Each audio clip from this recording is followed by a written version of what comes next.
جب زیارت کے لیے جاتا تھا دروازے کے اندر داخل ہوتا تھا تو اندھا ہو جاتا تھا اور اس کو مکہ پڑتا تھا اور وہ باہر گر جاتا تھا۔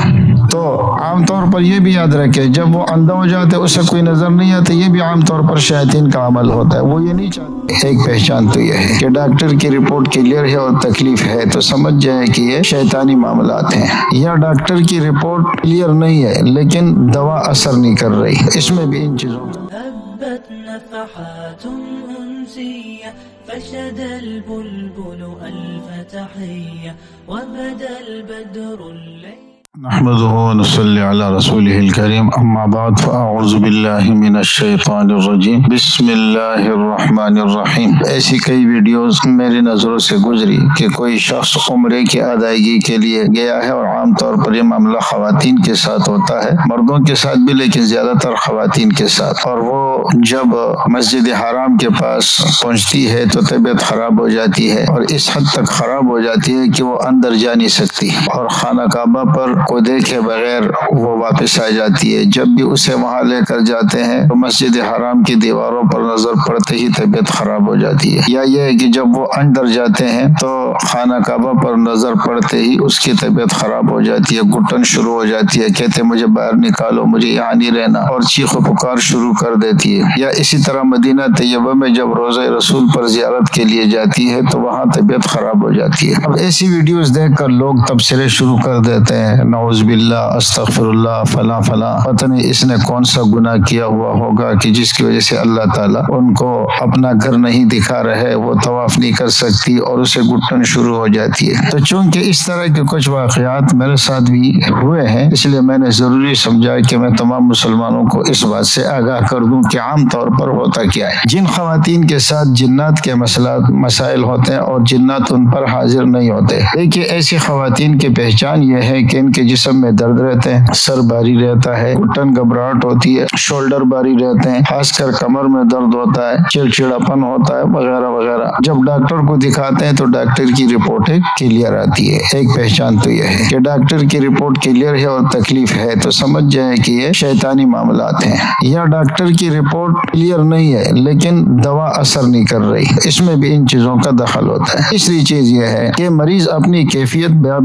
نہیں بتا سکتا۔ اگر کوئی ایسی بیماری ہے کہ آپ ان سے کہیں آپ کو تکلیف کیا ہے، آپ کہتے ہیں جی مجھے بڑا عجیب سا فیل ہو رہا ہے، اور آپ اپنی کیفیت دوسروں کو بتا نہیں سکتی، تو سمجھ جائیں کہ یہ روحانی معاملات ہیں۔ تو چونکہ بیت اللہ پر ایک بہت بڑا اللہ کا جلال ہوتا ہے اور جنات میں اتنی تاب نہیں ہوتی کہ وہ کافر جنات بیت اللہ کے اندر داخل ہو سکیں، اس لیے جیسے ہی میناروں پر نظر پڑتی ہے یا دیواروں پہ نظر پڑتی ہے تو ان کی طبیعت بگڑنا شروع ہو جاتی ہے، یا اگر وہ اپنے آپ پر ضبط کر کے بیت اللہ شریف کے اندر جا کر خانہ کعبہ پہ نظر پڑتی ہے تو وہ چیخنا چلانا پکارنا شروع کر دیتے ہیں۔ تو ایسی صورت میں اس کا حل یہ ہے کہ بجائے اس کے کہ آپ اس کو جب لے جاتے ہیں کمرے میں تو طبیعت ٹھیک ہو جاتی ہے، ایسے لوگوں سے گزارش ہے کہ کسی راقی کو جو شخص جنات کو اتار سکے ان کو آپ اپنے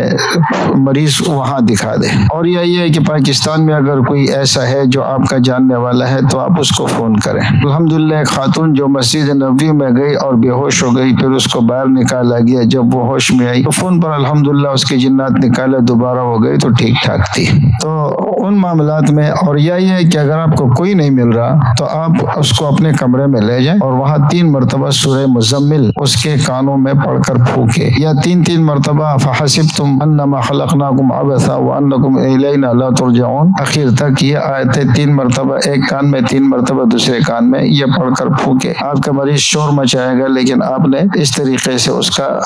علاج کرنا ہے۔ اور اگر نہ ہو تو پھر یہ ہے کہ ایسا کپڑا جس کو آگ لگے اور آگ لگنے کے بعد جب آپ آگ بجھائیں تو وہ دھواں دے، ریشمی کپڑا نہ ہو ورنہ تو پھر وہ دھواں نہیں دیتا، تو ایسی دھونی آپ ان کو سونگائیں تو انشاءاللہ یہ مسئلہ آپ کا حل ہو جائے گا۔ ایک دفعہ یہ ہوا کہ میں مطاف میں اترا تو ایک پاکستانی بچی کرسی پہ بیٹھی ہوئی اور لوگوں نے اس کا حصار کیا ہوا ہے جو شرطیں ہیں، اور وہ چیختی چلا رہی ہے۔ الحمدللہ ثم قسم الحمدللہ میں وہاں پہنچا تو میں نے شرطے سے اجازت مانگی اور اس بچی کے سر پہ ہاتھ رکھ کے دم کیا تو 1 منٹ کے اندر وہ بے ہوش ہو گئی، اور پھر اس کے اوپر پانی چھڑکا تو وہ ہوش میں آئی اور گئی، طواف کرنے لگی۔ تو دیکھیے اگر وہ بھی طواف نہ کر پاتی تو آپ لوگ یہی باتیں کرتے کہ پتہ نہیں اس نے کون سا گناہ کیا ہے۔ ایک دفعہ مسجد حرم کے باہر بابی عبدالعزیز کے پاس بیٹھے ہوئے تھے تو وہاں بھی ایک بچی آئی جو ہانپ رہی اور اس کو پکڑ کے لا رہے اور ماں باپ اس کے رو رہے ہیں کہ یہ کیا ہو گیا، ہماری بچی چھوٹی بچی تھی، اتنی بڑی نہیں تھی، اور اس کو کیا مسئلہ ہو گیا ہے کہ یہ اندر جا نہیں پا رہی۔ میں نے ان سے بات نہیں کی کہ الحمدللہ ہم نے دور سے ان پر کارروائی ڈالی اور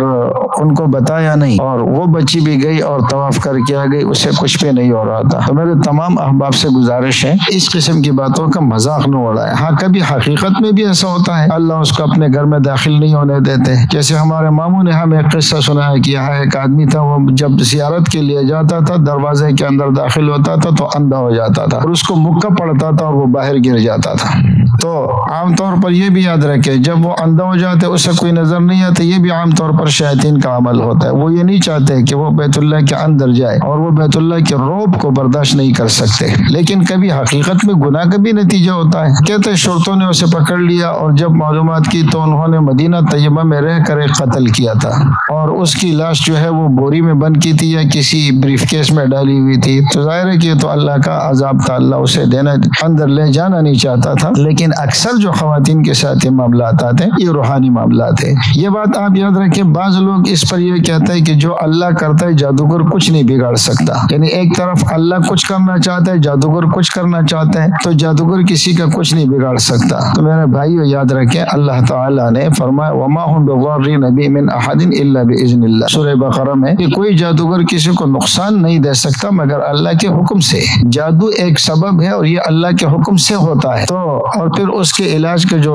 طریقہ اور اس کے جو اسباب ہے ان اسباب اور ان طریقوں کو ہم نے اختیار کرنا پڑے گا۔ ہم نے جادوگر کو اللہ کے مقابلے پہ نہیں لانا ہے، بلکہ جادوگر جو کچھ کرتا ہے وہ اللہ کے حکم کے تحت ہی ہوتا ہے، جیسے باقی سب کچھ اللہ کے حکم کے تحت ہوتا ہے تو یہ بھی اللہ کے حکم کے تحت ہی ہے۔ اور ہم دار الاسباب میں ہیں تو ہمیں لازم ہے کہ ہم ان اسباب پر عمل کریں اور ان چیزوں سے بچیں۔ بہرحال یہ حق ہے، اور جنات اس طریقے سے حرکتیں کرتے رہتے ہیں، ضروری نہیں ہے کہ جنات کی وجہ سے ہو سکتا ہے کسی بدعملی کی وجہ سے ہو، لیکن عام طور پر عورتوں کے ساتھ یہ جو کیفیت ہوتی ہے چیخنا چلانا اور بے ہوش ہو جانا، یہ عام طور پر جنات کی شرارت ہوتی ہے۔ اللہ تعالی ہماری حفاظت فرمائے۔